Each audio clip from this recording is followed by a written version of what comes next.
제인 에어, 위대한 개츠비, 안나 까레리나.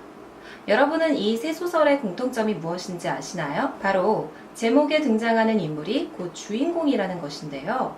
그런 점에서 제가 오늘 소개해드릴 책은 조금 색다릅니다. 제목은 레베카지만 작품 내에서 단 한 번도 실제 레베카는 등장하지 않죠. 오직 이름으로만 존재하는 부재하는 주인공에 대한 이야기. 오늘은 영국 서스펜스의 여왕이라고 불리는 다프니 듀 모리에의 레베카를 소개해보고자 합니다.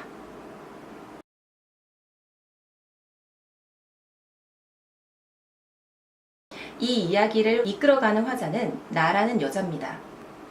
레베카와는 달리 그녀의 이름은 작품 어디에서도 등장하지 않죠.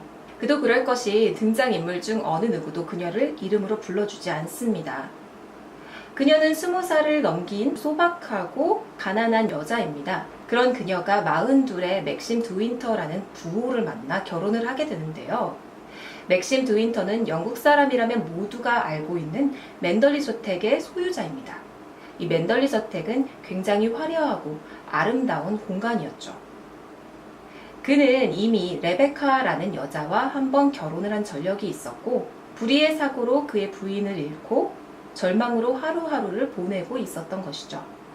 그랬던 그가 화자를 만나 다시 생기를 되찾고 사랑을 하고 결국 결혼을 하게 된 것이죠. 언뜻 보면 전형적인 신데렐라 스토리 같죠? 하지만 이 두 사람이 신혼여행을 마치고 맨덜리 저택에 도착하는 그 순간부터 아주 위태로운 분위기를 자아내며 우리 심장을 쫄깃하게 하는 서스펜스가 시작되게 되는데요.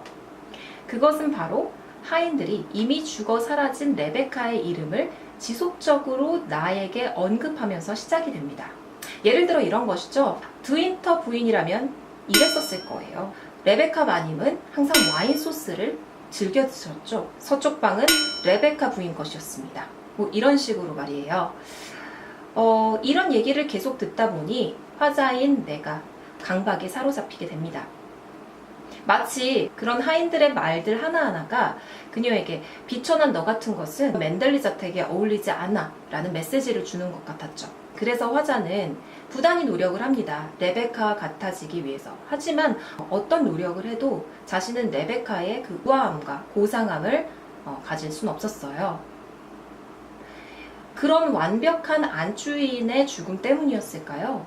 이 맨덜리 저택은 항상 화자에게 비밀스럽고 또 폐쇄적인 공간으로 다가왔습니다. 급기야는 자신의 남편인 맥심과 자신의 사이에 레베카가 존재하는 듯한 착각까지도 들게 되었는데요. 항상 이 맥심은 레베카에 대해서 그리고 레베카의 죽음에 대해서 그녀에게 무엇인가를 숨기는 듯한 인상을 주죠. 결국 화자는 레베카의 죽음을 하나하나 파헤쳐 보기로 결심합니다. 이 화자가 느끼는 불안한 감정이 맨덜리 저택에 진짜 존재하는 것이었을까요? 아니면 단순히 남편의 전 부인이라는 레베카에 대한 질투와 열등감 때문에 나타나게 된 상상의 소산물이었을까요?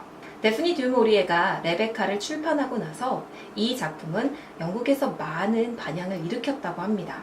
게다가 1940년에는 알프레드 히치콕 감독이 영화하기도 했었는데요.